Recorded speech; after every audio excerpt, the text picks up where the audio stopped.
সিনেমাৰ পৰিসৰ বৃদ্ধি পাইছে আপুনি যেতিয়াই বিচাৰে পকেটৰ পৰা মোবাইলটো উলিয়াই সিনেমা এখন চাই দিব পাৰে সিনেমা আজিকালি কোনে কেতিয়া ক'ত চাই আছে তাৰ কন্ট্ৰোল কাৰো হাতত নাই আৰু সেই সিনেমা চোৱাৰ বাবে কেৱল সিনেমা হলত যাব লাগিব বুলি আজিকালি কোনো কথা নাই কোভিডৰ সময়ত ওটিটি প্লেটফৰ্ম আহাৰে পৰা সিনেমা হৈ পৰিল সহজলভ্য আজিৰ এই ভিডিঅ'টিত আমি ওটিটি প্লেটফৰ্মত ট্ৰেন্ডিঙত থকা সিনেমা এখনৰ কথা পাতিম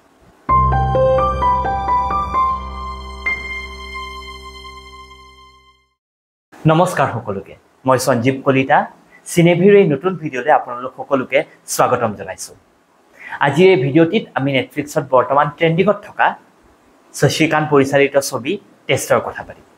कुमुदा तुम्हारे पिछले मिसकैरेज की वजह से इस ट्रीटमेंट को काम करने के लिए 9 महीने लग गए ये तुम्हारा आखिरी मौका हो सकता है इंडिया पाकिस्तान आखिरी टेस्ट मैच ये मैच मैं खेल के रहूंगा 5,000 करोड़ के प्रोजेक्ट के लिए इसे 50 लाख 5 करोड़ लगेंगे पैसों का इंतजाम शुरू कर दो 50,000 करोड़ की डील होने वाली है ये टेस्ट मैच हम सबके लिए बहुत बड़ा टेस्ट होने वाला है ট্ৰেইলাৰটোৰ কিছু অংশ দেখি আপোনালোকে ধৰিব পাৰিছে যে এখন সিনেমা ক্ৰিকেটৰ আশে-পাশে আগবাঢ়ে কিন্তু ইন্টাৰেষ্টিং কথা এইটো যে এই সিনেমাখনে ক্ৰিকেটৰ কথা নকয় ক্ৰিকেটৰ কেন্দ্ৰ কৰি তিনিজন মুখ্য চৰিত্ৰৰ মনৰ দ্বন্দ্ববোৰ প্ৰকাশ কৰে এই সিনেমাখন প্ৰথম অৱস্থাত এখন কিউট ড্ৰামা বুলি ফিল হ'ব পাৰে কিন্তু তাৰ বেকগ্ৰাউণ্ড মিউজিকৰ ফলত সিনেমাখন থ্ৰিলাৰলৈ ঢাল খোৱা যেনো অনুভৱ হয় কিন্তু সিনেমাখন শেষ হোৱাৰ পিছত আপুনি ৰিয়েলাইজ কৰে যে এইখন একোৱেই নহয়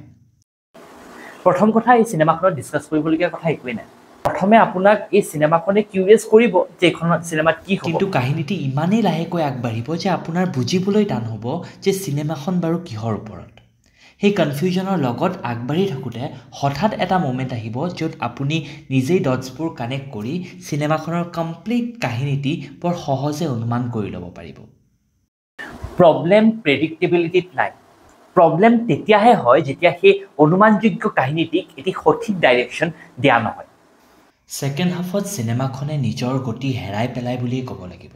ইমান হাফেজাৰ্টলি কেইবাটাও ছাবপ্লট একেলগে চলি থাকে যে অলপ ডিফিকাল্ট তাক ফ'ল' কৰাটো সিনেমাখনত আৰ মাধৱনৰ এক্টিং টিপিকেল ভিলেনৰ দৰে ইয়াত নতুনত্ব বুলিবলৈ একো নাই কিন্তু মই ভাবোঁ কিছু দৰ্শকে হয়তো তেওঁক পৰ্দাত চাই ভাল পাব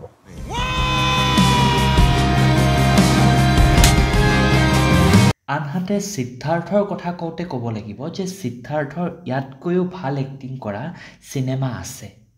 এইখন চিনেমা তেওঁৰ বেষ্ট পাৰফৰ্মেঞ্চত কেতিয়াও কাউণ্ট নহয় চিনেমাখন চোৱাৰ এটা কাৰণ আছিলে সিদ্ধাৰ্থ কাৰণ তেওঁৰ আগৰ কামবোৰ ধুনীয়া আৰু মই ভাবিছিলোঁ এইখন কামো ভাল হ'ব কিন্তু এইখনে মোক ডিছএপইণ্ট কৰিলে আনটো কাৰণ হৈছে যে নেটফ্লিক্সত ট্ৰেণ্ডিঙত থকা চিনেমাবোৰ চাব লাগে নে নালাগে আৰু এইটোৰ উত্তৰ হয়তো মই ইতিমধ্যে এই ভিডিঅ'টো দিলোৱেই